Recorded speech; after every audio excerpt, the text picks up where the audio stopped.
안녕하세요. 현희씨의 달콤한 씨뿔뿔 프로그램입니다. 오늘은 씨뿔뿔에서 초기화하는 방법을 알아보도록 하겠습니다. 일단 C언어처럼 인트형의 A는 3, 초기화 가능합니다. 그리고 소괄호를 이용해서 초기화를 줄 수가 있는데요. 인트형의 B라는 변수를 선언하면서 3으로 초기화를 줄 수가 있게 됩니다. 그리고 씨뿔뿔 11에서는요. 중괄호를 이용한 초기화 방법이 가능한데요. 인트형의 C라는 변수에 중괄호를 이용을 해서 3이라는 값을 줄 수가 있게 됩니다. 그동안 C언어에서 어떠한 집합체에서만 줬던 초기화 방법을 씨뿔뿔에서는 변수에다 초기값을 줄 수가 있게 되는 거고요. 이때 중괄호를 이용하는 경우 이 대입연산자는 생략할 수가 있게 됩니다. 그래서 인트형의 D라는 변수를 선언을 할 때 이렇게 3이라는 초기값을 줄 수가 있게 됩니다. 이렇게 되면 A, B, C, D라는 모든 변수들이 3으로 초기화가 될 수가 있게 되는데요. 그러면 제가 2라는 변수를 0으로 한번 초기화를 준다고 한번 해볼게요. 그러면 이런 식으로 2라는 변수를 0으로 준다라고 했죠. 이때 우리가 F라는 변수를 선언을 하면서 중괄호 안을 이렇게 비워놓은 상태로 초기값을 주면 이때 F는 쓰레기 값이 들어가는 것이 아니고요. 비워놓으면 그냥 F는 0으로 초기화해 준다라고 보시면 됩니다. 이렇게 하시게 되면 A, B, C, D는 모조리 다 3으로 초기화가 되고요. E와 F는 0으로 초기화가 되는 구문이다 라고 보시면 됩니다. 그러면 배열하고 한번 같이 봐볼까요? 예를 들어서 인트형의 ARR이라는 배열을 5개를 선언한다고 해보겠습니다. 그리고요 여기에 초기화 리스트로 제가 1, 2, 3, 4, 5를 줘보도록 하겠습니다. 이때 초기화를 주실 때 중괄호로 초기화를 주는 경우 대입연산자는 생략할 수가 있다 그랬죠. 그러면 이 구문은 우리가 똑같이 이렇게 썼을 때 대입연산자를 생략해서 쓰시는 게 가능하다라는 거죠. 이렇게 하면 배열이 1, 2, 3, 4, 5가 들어갈 텐데요. 출력을 해볼게요. 오토 레퍼런스 AT는요. 우리가 ARR을 출력해 주시면 되고 AT를 이렇게 보여주게 되면 되고요. 이렇게 하게 되면 당연히 1, 2, 3, 4, 5가 나오게 될 겁니다. 1, 2, 3, 4, 5가 나올 수가 있게 되는데요. 그러면 제가요 배열 전체를 이렇게 다 초기화를 준 게 아니라 1, 2만 준다고 한번 해보게요. 그러면 초기화를 주다가 남는 공간은 뭘로 채워지죠? 0으로 채워지죠. 그러면 1, 2, 0, 0, 0 이렇게 채워지게 될 거예요. 그러면 제가 만약에 초기화의 구문을 하나만 0으로 줬어요. 그러면 배열 전체가 다 뭘로 채워지게 되는 거예요? 0으로 채워지게 되는 건데요.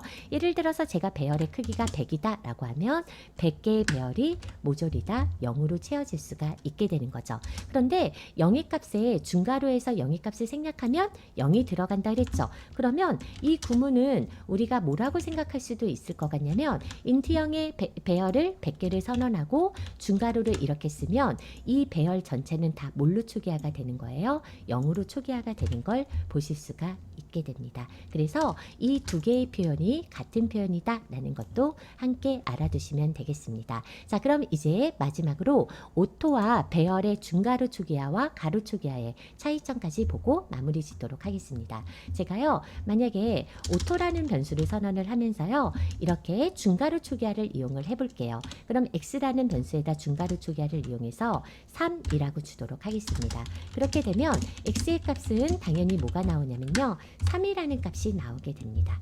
그쵸? 3이 나오게 되죠. 그런데 제가요 이 오토라는 변수를 선언을 하게 돼서요 이 x의 값을 여기 요 생략했던 대입연산자를 이렇게 선언을 하게 되잖아요. 이때 변수 이름은 y라고 주도록 하겠습니다. 그러면 여기에 대입연산자를 주는 순간 이 코드는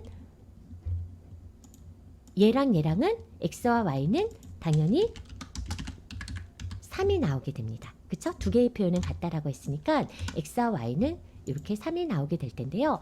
이 y를 출력하려고 봤더니 출력이 안 되고 있어요. 그러면 왜 이런 일이 벌어지는지 한번 제가 오토라는 애가 x를 어떤 자료용으로 처리를 하고 오토라는 애가 y를 어떤 자료용으로 처리를 하는지 타입 id라는 연산자를 이용을 해가지고요. x의 자료용을 한번 봐보도록 하고요.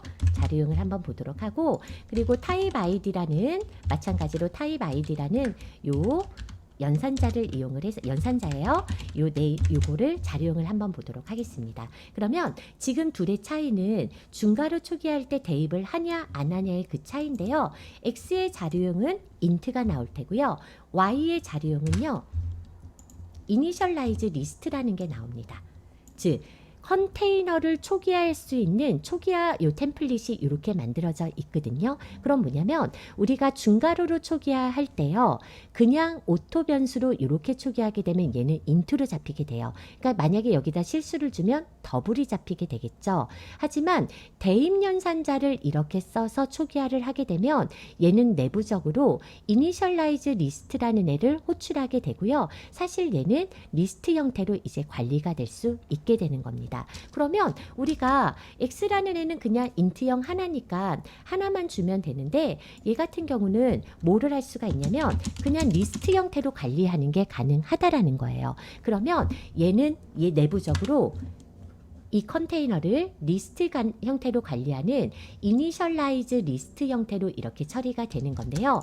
그러면 우리가 이 대입을 쓰고 안 쓰고의 차이가 오토로 썼을 때 있게 된다라는 거죠. 그럼 내가 오토로 썼을 때 얘를 이렇게 주면 어떻게 될까? 이렇게 주면 이 구문은 에러가 발생을 하게 됩니다. 왜냐면 얘는요. 얘 에러 메시지 보면 뭐라고 하냐면 이 x는 단일 목록만 가능해 라고 뜨게 됩니다. 그러니까 여기에서 보시면 x라는 애는요. 오토에 대한 형식은 하나의 이니셜라이즈 식에서만 추론할 수 있습니다. 이렇게 됩니다. 그러니까 대입 연산을 하려면 여기서 타입이 하나의 이걸로만 이렇게 추론할 수가 있다라는 거야. 하지만 이 대입 연산을 쓰게 되면 얘는 내부적으로 이니셜라이즈 리스트가 객체가 처리가 되기 때문에 얘와 얘는 완전히 다른 표현이라고 보시면 될 것 같고요. 그래서 얘는 단일값, 얘는 리스트 목록을 처리할 수가 있게 되는데요. 그러면 제가 x는 제가 여기에서 cout에서 x값 출력하면 여기에서는 당연히 뭐가 나오겠어요? x는 3이 나오게 되거든요. x의 값은 3이 나오게 돼요. 그런데 여기에서 이 y는요. 리스트 형태로 처리가 되는 거죠. 그러면 얘는 범위 기반 출력으로 처리를 해주시면 될 것 같고요. 그래서 제가 포문을 이용해서 오토 레퍼런스 at는요. y를 한번 출력해 보도록 할 거고요. 여기에서 at를 출력을 해보면요.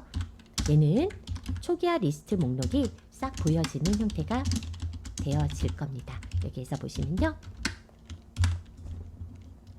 얘 같은 경우는 3, 4, 5, 6, 7 리스트 형태로 관리가 되어 있는 거죠. 오토를 쓸 때는 오토 타입을 쓸 때는 추론을 해야 됩니다. 즉 여기 오른쪽의 변수를 보고선 이 오토를 뭘로 쓸지를 추론을 해야 되는데 이때 대입이 없으면 그냥 하나의 단일 항목으로 처리를 하는 거고요. 대입이 있으면 뭘로 처리가 된다? 이니셜라이즈 리스트로 처리를 한다라고 알아두시면 될 것 같습니다. 오늘은요. C++에서 다양한 초기화 방법에 대해서 알아봤습니다. 감사합니다.